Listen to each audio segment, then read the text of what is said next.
Ladies and gentlemen, welcome back to the channel. Imagine waking up to a world where civilization as we know it has crumbled. The systems that hold our society together, governments, economies, infrastructure, have all collapsed. In such a scenario, who would step in to rebuild? Would it be governments, billionaires, or everyday people coming together? And throughout history, when civilizations have fallen, who were the key players in bringing them back from the brink? Throughout time, societies have risen to great heights, only to face devastating collapses. The Roman Empire, once a dominant force across Europe, eventually fractured, leaving its territories in disarray. The Mayan civilization, known for its remarkable cities and advanced knowledge, saw a dramatic decline, leaving behind ruins that still puzzle historians. More recently, after the devastation of World War II, much of Europe and Japan were left in ruins, yet within just a few decades they were back on their feet. But these recoveries didn't happen by accident. Behind every societal rebirth, there were powerful forces at play: financiers, visionaries, and leaders who understood that rebuilding wasn't just about laying bricks, but about restoring institutions, culture, and economies. This video will explore the key moments in history when civilizations needed saving, and the people who stepped up to make it happen. From powerful bankers funding the Renaissance to billionaires shaping the modern world, we'll examine how money, influence, and vision can bring a society back from the ashes. Stay with us as we dive into these fascinating stories of collapse, resilience, and rebirth. Civilizations throughout history have faced moments of collapse, some sudden and violent, others slow and inevitable. But in the wake of destruction, the pressing question has always been, who will rebuild? When empires crumble, knowledge, culture, and economies teeter on the brink of extinction. Yet, in almost every case, individuals, institutions, and even rival powers have stepped in to salvage what remains, ensuring that civilization is not lost forever. One of the most well-known collapses in history was the fall of Rome. By the 5th century AD, what was once the most powerful empire in the world had fragmented, leaving Europe in what many call the Dark Ages. Rome's infrastructure fell into ruin, trade networks dissolved, and literacy rates plummeted. However, not all knowledge was lost. It was preserved in pockets: monasteries, the Byzantine Empire, and later, through the patronage of Renaissance thinkers. Monasteries across Europe became centers of learning, painstakingly copying ancient texts that would have otherwise been forgotten. Meanwhile, in the East, the Byzantine Empire, which saw itself as the continuation of Rome, kept classical traditions alive, influencing the Islamic Golden Age, which in turn reintroduced knowledge back into Europe centuries later. Without these institutions and their patrons, much of what we know about the ancient world might have disappeared forever. A similar fate nearly befell Baghdad in 1258 when the Mongols sacked the city. At the time, Baghdad was one of the world's greatest centers of learning, home to the House of Wisdom, where scholars from different cultures translated and preserved knowledge from Greece, Persia, India, and beyond. The Mongol invasion destroyed much of the city, and according to legend, the Tigris River ran black with the ink of countless manuscripts thrown into the water. But even in destruction, knowledge found ways to survive. Some texts were rescued and spread across the Islamic world, finding new homes in cities like Cairo and Samarkand. And surprisingly, the Mongols themselves later became patrons of the very knowledge they once helped destroy, converting to Islam and supporting scholarship within their newly established empires. Fast forward to the 20th century, and we see another monumental rebuilding effort: the aftermath of World War II. Europe and Japan were devastated, with cities reduced to rubble and economies in collapse. Millions of people were displaced, and the question of how to rebuild civilization loomed large. The answer came through a combination of government intervention and private investment. The United States launched the Marshall Plan, injecting billions of dollars into Europe to help rebuild infrastructure, stabilize economies, and prevent the spread of communism. At the same time, private investors saw an opportunity. American businesses played a key role in Japan's economic recovery, bringing technology, industry, and capital that would eventually help transform Japan into one of the world's leading economies. In each of these cases, the survival and recovery of civilization depended on key players who saw value in preserving knowledge, restoring infrastructure, and rebuilding societies. Whether it was monks laboring over ancient texts, scholars fleeing, destruction with books in hand, or governments and investors funding reconstruction, history shows us that when the world falls apart, someone always steps up to rebuild it. The question is, who will it be next time? When civilizations teeter on the edge of collapse or stagnation, it is often not governments or armies that ensure their survival. It is the visionaries, financiers, and hidden patrons who recognize that knowledge, art, and science are the true pillars of progress. While rulers and politicians shape policies, it is often private individuals and families who provide the resources to fuel cultural and intellectual rebirths. One of the most famous examples of this is the Medici family of Renaissance Italy.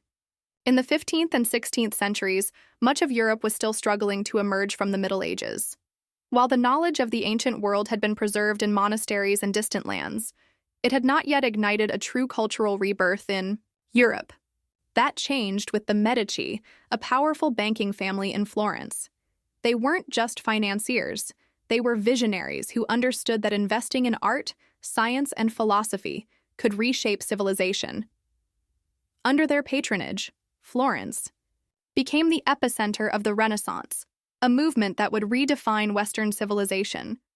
The Medici funded some of the greatest minds in history: Leonardo da Vinci, whose notebooks contained groundbreaking ideas centuries ahead of their time; Michelangelo, who sculpted and painted some of the most iconic works of art ever created; and Galileo Galilei, whose studies in astronomy and physics laid the groundwork for modern science. Without the Medici's financial support, many of these figures might never have had the resources to pursue their work, and the Renaissance itself might never have flourished in the way that it did. This idea, that civilization is advanced not just by governments, but by individuals who believe in knowledge and culture, is echoed in the story of Andrew Carnegie. Unlike the Medici, Carnegie did not come from a family of wealth. He was a Scottish immigrant who rose from poverty to become one of the richest men in the world through the steel industry. But Carnegie didn't just accumulate wealth, he believed in using it to shape the future. One of his greatest legacies was his funding of public libraries. In the late 19th and early 20th centuries, literacy and education were not as accessible as they are today, especially for the working class. Carnegie saw libraries as a way to democratize knowledge. He funded over 2,500 libraries worldwide, creating spaces where anyone, regardless of background, could learn and grow. His belief was simple: knowledge salvages civilization. While his steel empire helped build modern infrastructure, his investment in libraries ensured that generations would have access to education and self-improvement. The idea of patrons shaping civilization extends into the 20th and 21st centuries, with institutions like the Rockefeller Foundation playing a major role in scientific advancements and crisis recovery. Founded by John D. Rockefeller, the foundation has funded some of the most significant medical breakthroughs in history. It played a role in eradicating diseases like hookworm and yellow fever, helping to extend life expectancy and improve global health. During the Green Revolution, it funded agricultural research that led to the development of high-yield crops, preventing famine and feeding millions. Beyond health and agriculture, the Rockefeller Foundation has been instrumental in rebuilding after crises, supporting post-war recovery, and helping societies stabilize after periods of turmoil. In many ways, its work mirrors that of the Medici or Carnegie, using wealth to invest in knowledge, science, and infrastructure, ensuring that civilization does not just survive but advances. History has shown that civilization depends not only on leaders and governments, but also on those who understand the power of funding ideas, knowledge, and culture. The Medici shaped the Renaissance, Carnegie fueled education, and Rockefeller advanced science and health. The question remains, who are the modern-day Medici, the Carnegies of our time? And as we face new challenges, climate change, technological shifts, economic crises, who will be the hidden patrons ensuring that civilization moves forward rather than falls behind? While individual patrons and wealthy philanthropists have played a crucial role in shaping civilization, there are moments in history when only large-scale, government-led initiatives could step in to fund recovery and progress. When societies collapse or face existential threats, Governments and institutions often become the primary drivers of reconstruction, economic stability, and even technological advancement. From post-war rebuilding efforts to the intense competition of the space race, these large-scale funding initiatives have had a profound impact on the modern world.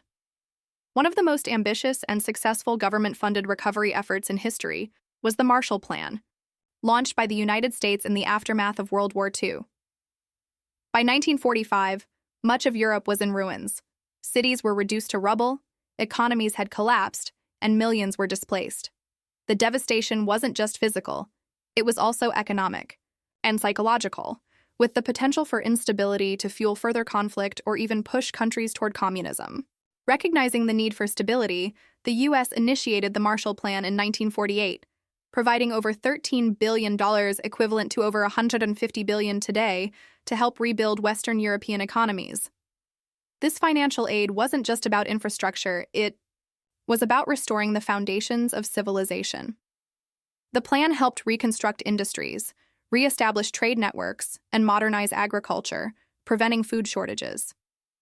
It wasn't pure charity either. The U.S. saw this as a strategic move to strengthen its allies and contain Soviet influence. But regardless of its geopolitical motivations, the impact was undeniable. Within a decade, European nations that had been on the brink of collapse were experiencing rapid economic growth, leading to the eventual formation of the European Union. The Marshall Plan set a precedent for how governments could play an active role in rebuilding civilization after a catastrophe. Beyond individual government efforts, international institutions have also played a vital role in funding economic recovery and maintaining global stability. Organizations like the United Nations, UN, the World Bank, and the International Monetary Fund, IMF, were established in the mid-20th century with the goal of preventing future global conflicts and ensuring economic stability. The UN beyond its peacekeeping and humanitarian efforts has funded infrastructure projects, education programs, and crisis relief in war-torn or impoverished regions. The World Bank has provided billions in loans to developing nations, funding everything from roads and schools to large-scale economic reforms aimed at lifting countries out of poverty.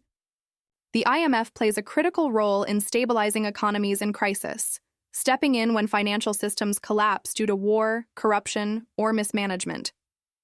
These institutions have acted as financial safety nets for nations on the brink of failure, ensuring that economic collapses don't spiral into full-blown societal breakdowns. However, their role is not without controversy. Some argue that their policies have at times favored the interests of wealthier nations or imposed austerity measures that harm local populations. Nonetheless, their impact on global civilization is undeniable. But funding civilization's survival and progress isn't just about rebuilding economies. It's also about advancing knowledge and technology. One of the most striking examples of this is the space race during the Cold War, when the rivalry between the US and the Soviet Union led to an unprecedented surge in technological development. While the competition was primarily military and ideological, it ended up fueling some of the most important advancements in human history. Both nations poured vast sums of money into space exploration, leading to innovations that would later benefit the entire world. The U.S. government, through NASA, funded research that led to satellite technology, advanced computing, and even medical breakthroughs. The Apollo program alone cost around $25 billion at the time, over $150 billion today, but its impact on science and technology was immeasurable. The Soviet Union's advancements, including launching the first satellite, Sputnik, and sending the first human into space, Yuri Gagarin, pushed the boundaries of what humanity could achieve. The competition didn't just lead to space travel, it led to technologies that have since become essential to modern life.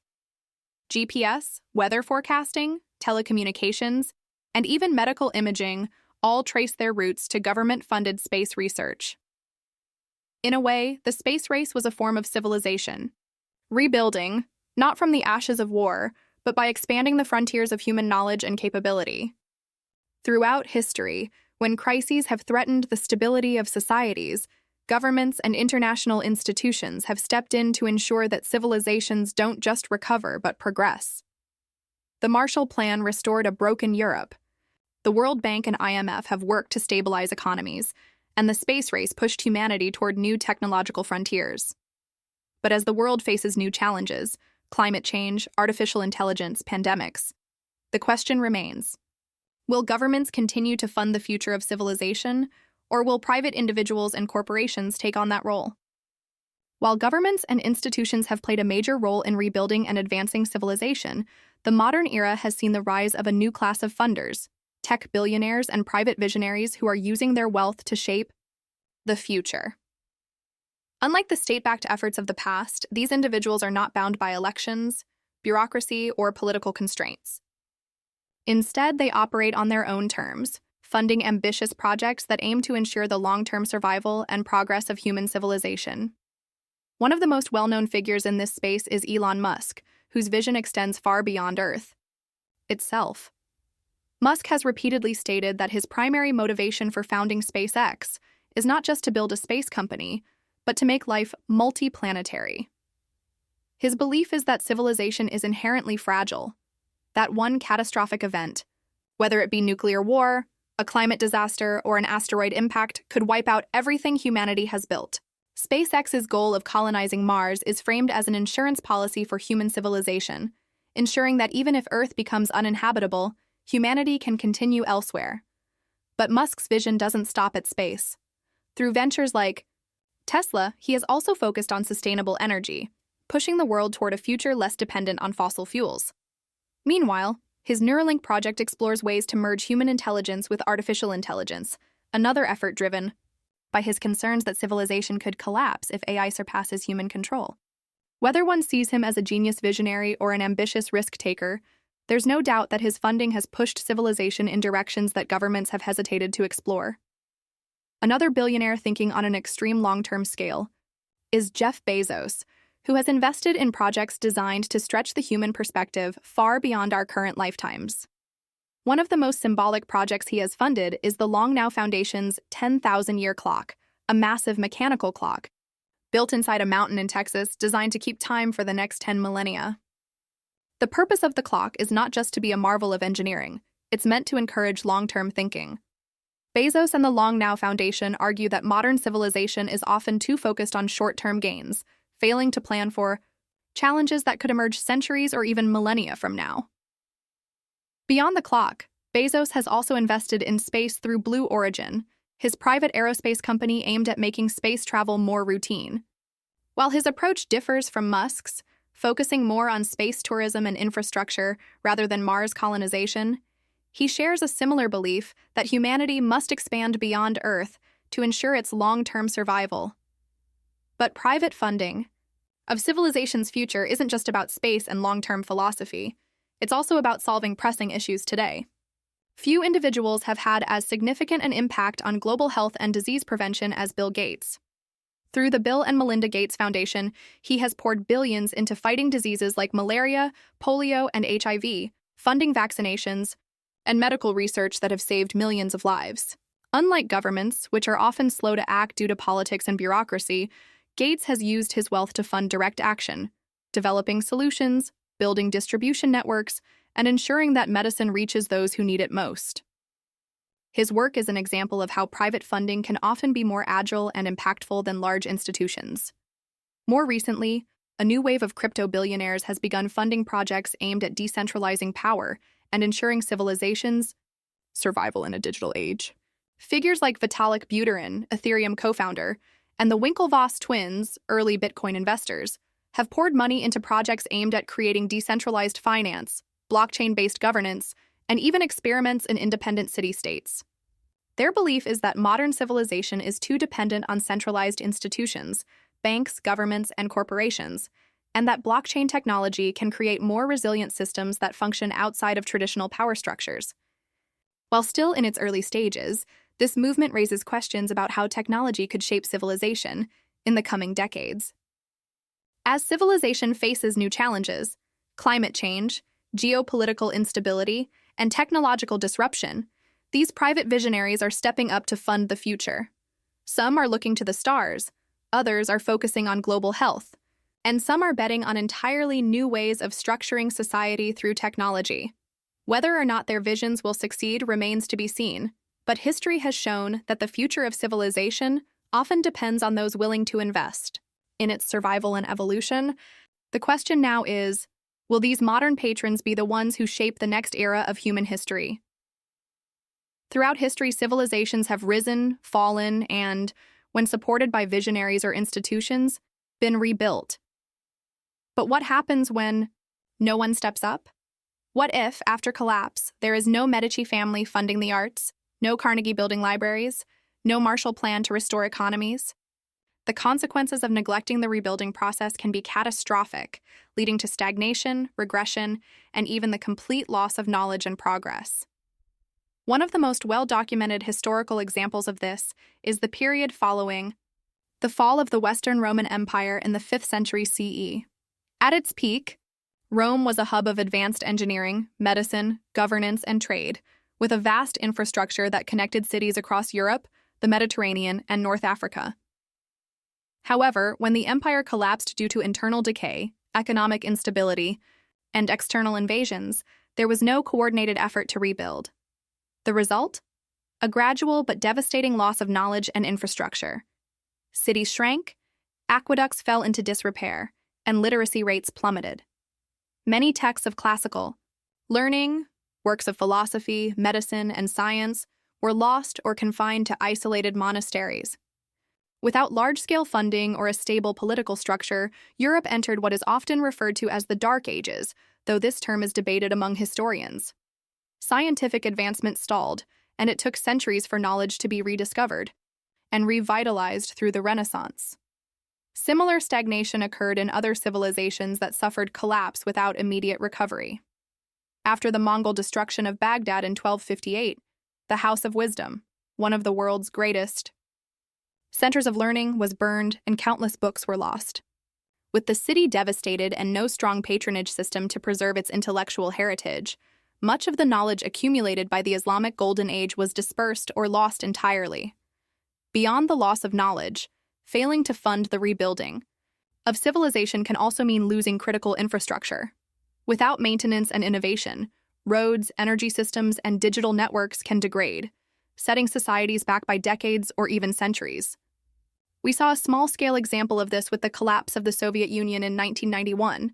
Some regions that had been technologically advanced during the Soviet era experienced economic and infrastructural decline when centralized funding disappeared. So, could the modern world face a similar fate if no one funds the rebuilding of a future collapsed civilization? It's a chilling possibility. But unlike the past, today we have new tools that could potentially mitigate or prevent such collapses, namely artificial intelligence and decentralized funding models. Could AI save a fallen civilization? One of the most intriguing possibilities. For future civilization, preservation is the role of artificial intelligence in maintaining and restoring knowledge. Unlike the past, where texts had to be manually copied and stored in physical locations, AI and cloud-based systems could theoretically preserve and regenerate vast amounts of human knowledge even after societal collapse. For example, AI-driven, automated learning systems could remain operational even if traditional schools and universities cease to function. If properly designed, AI could guide future generations through self-learning processes, teaching everything from engineering to medicine. Furthermore, autonomous machines could maintain critical infrastructure, power grids, water systems, and even agriculture until human society stabilizes again. However, this relies on one major assumption, that AI systems are self-sustaining and not reliant on human governance. If AI infrastructure collapses along with civilization, its potential as a tool for rebuilding may be limited. Could decentralized funding save civilization? Another modern innovation that could help prevent long-term collapse is decentralized funding, particularly through blockchain technology. In past collapses, rebuilding often stalled because financial resources became concentrated in the hands of a few rulers or were destroyed altogether. But with decentralized funding models, wealth could be distributed across a network, allowing communities to self-fund reconstruction efforts without waiting for a single powerful benefactor or government. Cryptocurrency-based economies, for example, have the potential to outlive traditional banking systems, ensuring that trade, investment, and commerce can continue even in post-collapse societies. Similarly, decentralized autonomous organizations, DAOs, could act as funding bodies, directing resources toward rebuilding efforts in a transparent and non-hierarchical way. While these solutions sound promising, they also come with significant risks. AI could malfunction or be misused, and decentralized economies might not be stable enough to function in times of crisis. Ultimately, the question remains: if civilization collapses again, will technology be enough to save it? Or will we need new generations of visionaries, modern-day Medicis, Carnegies, or Marshall Plans, to step up? History suggests that civilization never rebuilds itself alone. It requires individuals, institutions, and bold ideas to pull humanity out of decline. If no one steps up, we may be doomed to repeat the mistakes of the past, losing knowledge, innovation, and progress for generations to come. But if we can learn from history, perhaps we can ensure that even in the face of catastrophe, civilization will not only survive, but thrive once again. Civilization is not self-sustaining. When it falls, it does not simply rise again on its own.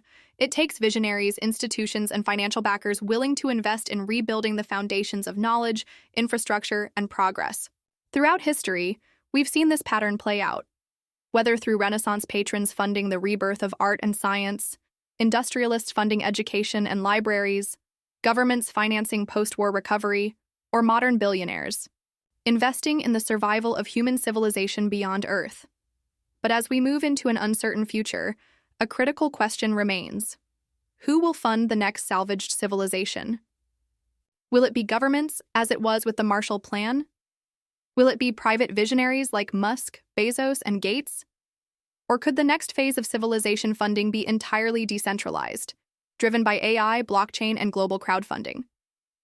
Imagine a future where no single government or billionaire dictates how society is rebuilt, but instead, a global network of individuals contributes to a shared vision. Decentralized autonomous organizations, DAOs, could allow anyone to participate in rebuilding efforts, directing resources in a way that is transparent and independent of traditional power structures. AI-driven knowledge preservation could ensure that no matter what happens, human history, science, and culture remain accessible to future generations. But decentralization comes with its own risks. Without centralized leadership, can rebuilding be coordinated effectively? If AI manages civilization's recovery, who decides what knowledge is preserved and prioritized? The future of civilization funding is an open question, one that will shape the course of history in the coming decades. What would you fund first? Now, I want to hear from you. If you had the power to rebuild a fallen civilization, what would you fund first? Would you invest in education, space exploration, renewable energy, AI research, or something else entirely? Drop your thoughts in the comments below. Let's start a conversation about the future of civilization funding. And if you found this video insightful, make sure to subscribe to the channel for more deep dives into history, technology, and the forces shaping our world. Like, share, and spread the discussion, because the question of who funds civilization isn't just theoretical. It's a decision that will define our future. Thanks for watching, and I'll see you in the next video.